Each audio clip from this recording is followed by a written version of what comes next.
L'Ajuntament ha decidit finalment esponjar encara més els espais per poder exercir el dret a vot el diumenge 14 de febrer, dia d'eleccions al Parlament. Si fa uns dies s'havia apuntat que les 10 urnes s'instal·larien al pavelló municipal de l'Esport, ahir es va comunicar que es repartiran entre pavelló i sala polivalent. Al pavelló, les corresponents a les seccions que fins ara es concentraven al CER, i a la sala polivalent les dels col·legis electorals de la Llar del Jubilat i de l'Institut El Padró. En un i altre espai s'articularan circuits d'accés i sortida per garantir distàncies de seguretat, complint alhora totes les mesures higièniques. Així es va fer públic en el ple ordinari d'ahir al vespre, celebrat per via telemàtica com s'ha fet habitual des de l'esclat de la pandèmia. Víctor Puga, alcalde de l'Escala. Per tant, finalment es pren la decisió de repartir aquestes 10 meses que tenim a l'Escala en 2 col·legis electorals, a tocar un de l'altre, sala polivalent i pavelló. Pavelló serien les 6 taules del CER i les 2 taules de l'Institut i 2 taules dels jubilats serien a la sala polivalent, amb informació exterior, amb recorreguts que es marcaran abans d'entrar en aquests equipaments per intentar que si hi ha una petita cua doncs, es produeixi a l'exterior i no a l'interior, amb un agent Covid a cadascun dels col·legis electorals, amb protecció civil, policia local activada, els funcionaris municipals també, garantint doncs, la informació en tot moment i la seguretat.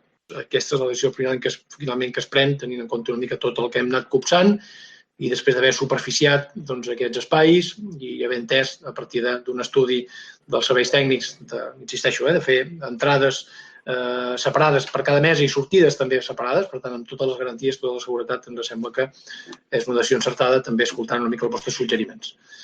Entre els punts de contingut, ahir es votava l'aixecament de la suspensió per la licitació del servei d'enllumenat públic, després que l'empresa que havia guanyat inicialment la licitació no acabés justificant la baixa econòmica que proposava. L'empresa a qui es proposa ara adjudicar el servei és Bonal S.A. per un preu final IVA inclòs de 345.000 euros any. Robert Figueres, regidor de serveis. Per tant, el no justificar la baixa temerària passa a ser a la segona empresa, que en aquest cas, com he explicat abans, serà ETRA Bonal. Per tant, en aquest punt proposem aixecar la suspensió de la licitació en virtut de la resolució i adjudicar la contractació per procediment obert i tramitació ordinària, tenint en compte l'oferta econòmica més avantatjosa i altres criteris del servei d'enllumenat públic de l'Escala a l'empresa ETRA Bonal S.A. per un import de 285.043,80 euros l'any i una repercussió de 59.859 amb 20 euros d'IVA, que això fa un total de 344.900 euros l'any, condicionat sempre a la justificació de la baixa a l'oferta. L'acord va ser votat favorablement pels regidors de l'equip de govern més els d'Esquerra Republicana de Catalunya. S'abstenien els 2 regidors de Junts per Catalunya i votaven en contra el regidor de Gent de l'Escala i el d'en Comú l'Escala.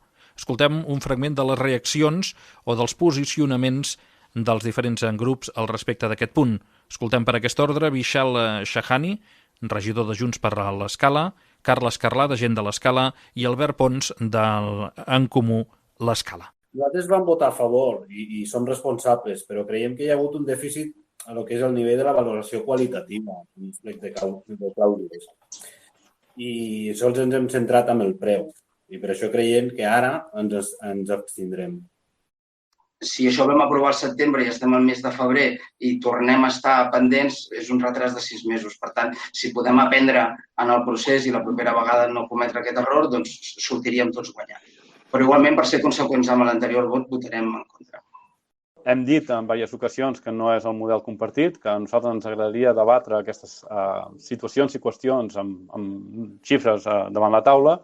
I, per tant, com que aleshores ja vam votar en contra del model i també vam manifestar alguns dubtes respecte a com s'havien acabat organitzant i gestionant els plecs de clàusula, serem conseqüents i també el nostre vot en aquest cas serà en contra. El mateix ple va donar el vistiplau a la convalidació de la factura mensual del servei essencial de recollida d'escombraries per valor de 213.000 euros, una convalidació votada per unanimitat. I finalment s'aprovava també una modificació del projecte de tractament de les zones verdes a la zona de la Closa del Llop.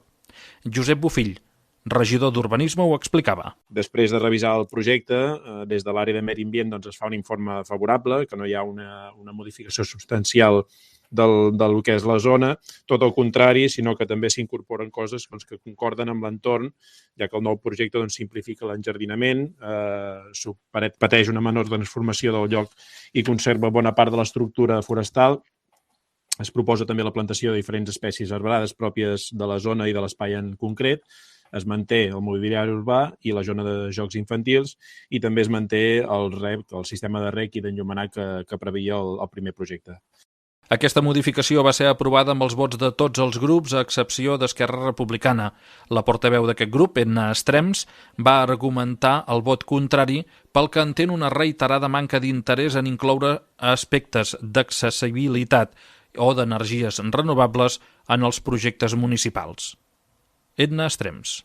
A nosaltres ens preocupa que no siguem capaços de demanar-ho en la fase de projecte, perquè sí que és veritat que quan vam parlar a la informativa vam dir, bueno, podem parlar després quan s'instal·li de què s'instal·la, però un cop s'ha aprovat un projecte en un organisme públic és molt difícil fer modificacions d'aquest pressupost, perquè l'empresa que ho gestioni dirà, home, un gronxador estàndard no té el mateix preu que un gronxador adaptat, això en som conscients, però jo crec que com a municipi ens hauríem de plantejar que quan anem a fer coses noves les hem de fer ja pensant en tothom i ens passa moltes vegades que no ho fem. I a més...